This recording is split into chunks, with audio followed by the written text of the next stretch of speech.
Creepy Basement Studios presents Creepy Basement Classroom.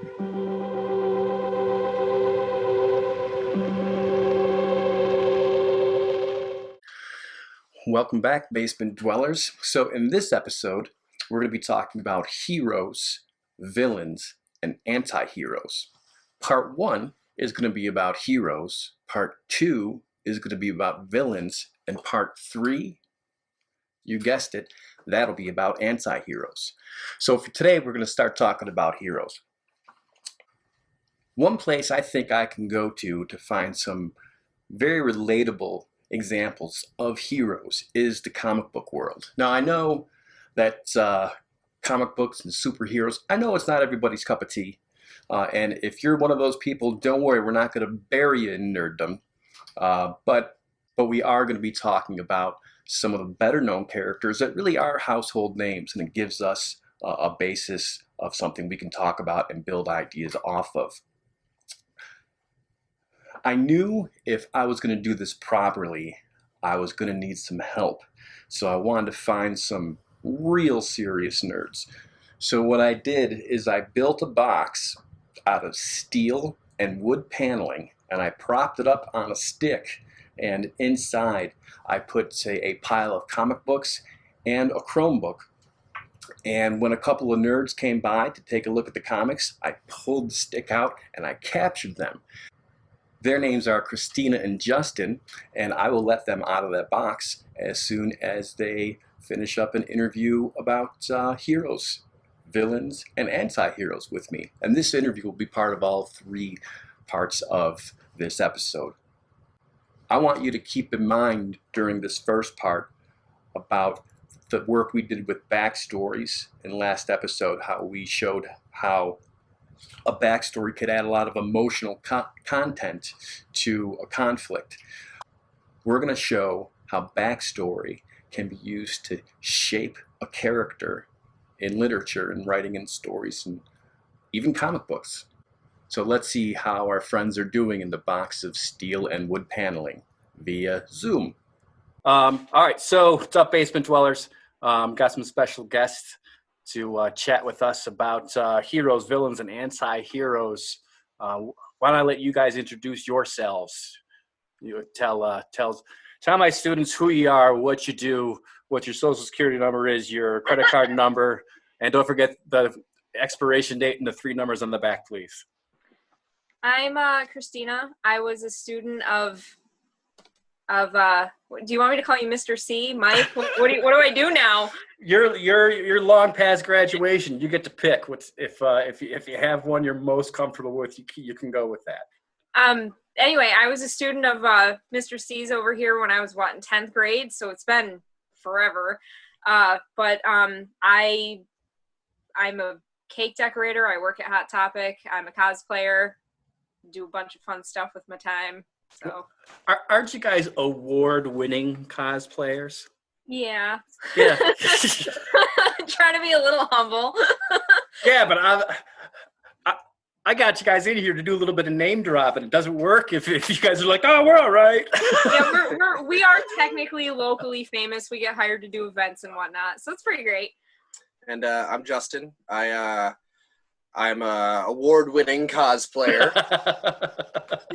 and I also run the comics department at Soundground, which is a local comic shop, entertainment shop. We sell all kinds of stuff, but I specialize in appraising and reading comics and also collecting them. So you guys are very serious nerds. Yes. Well, yeah, sure. Why not? Yeah. Are there commonalities to what qualifies as a superhero? Well, first your parents have to die. Across the board. Superman, parents dead. Batman, dead. Spider-Man, dead. All of them. Flash's parents. Flash's parents, they're all dead. All right, so your parents have to die first. No. Does are anybody's parents okay? Aquaman? Wonder Woman's mom's all right. Yeah, but her dad's kind of whacked out, depending on the story. Okay, so really, almost every superhero, it's their story is born of tragedy, right? Like let's take the greatest superhero known to mankind, Superman, right? Up in the sky, look! It's a bird! It's a plane! It's Superman! His story starts off with the death of his entire world. But he comes through that and becomes the universe's greatest hero. Like, he takes that tragedy, he takes all of that despair, all of that pain, and channels it into this sort of hope for all life, and becomes like this bastion of just heroism, you know? And that's from the first, like, superhero, and it goes on from there, you know. Like I said, dead parents being a big source of tragedy. Like Batman, his parents die, and he takes that pain and channels it into making sure no one ever has to experience that kind of pain again. You know, It's kind of nice because you look at it and you see the tragedy that was brought down on these people who, some of them have powers, some don't. Like Batman doesn't have any. And they take that, what could be rage and hate and depression, and turn it into something good. And it's uplifting. It kind of helps you, like, take anything bad that would happen to you if you look up to a hero and try to change yourself. It's nice. right? Sometimes I wonder if heroes are made too perfect. I mean, the tragic backstory of a lot of heroes, I think, is one of the things that could link a reader to the character. Mm-hmm. But comic books, they got their. It's a fantasy world where It is. where people can be made more perfect than not. And I think it seems a lot like that a lot of times for your more archetypal, super perfect heroes. But some of these characters have been around a long time. Mm-hmm. Has Superman struggled with a darker side of himself? Yeah. There's a great book by Marv Wolfman, Man and Superman, in which Clark Kent moves to Metropolis for the first time. And he starts to come to terms with the fact that what he plans on doing is really too big. It's too big even for him. He never really grasped the scope of, like, what becoming Superman was gonna take on. Because here's the thing, Superman's not just super strong and super fast and super chiseled, right? He's also got other things going on. He's got super hearing and can literally hear everything. He can hear all of it, all of the hate, all of the gunshots, all of the pain that people are going through. That he can hear all of it. He can see through the walls. He can see all of everyone's pain. And you know, sometimes one of my favorite things that happens in those comics is, like, he'll fly out into space, like just outside of orbit, just outside of the atmosphere, where all sound stops, and just have a moment of peace. More of that interview in parts 2 and 3.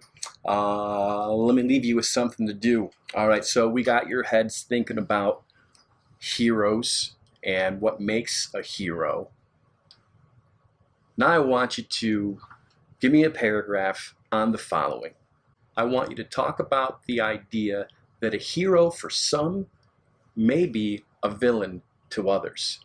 That's kind of how we see it played out in the real world quite often. The comic book world is a fantasy world.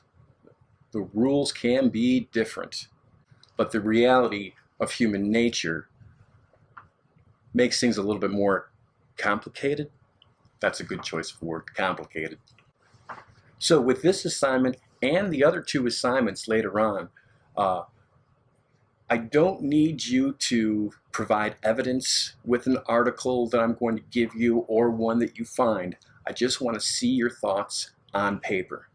Each one of these assignments should be about a paragraph. So again, the one for this first part is a paragraph on, can a hero to some be a villain to others?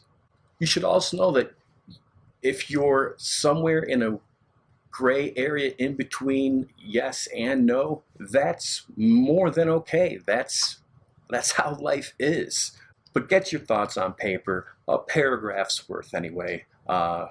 Submit it, and I look forward to checking them out. And we'll see you for part 2, which will be about villains.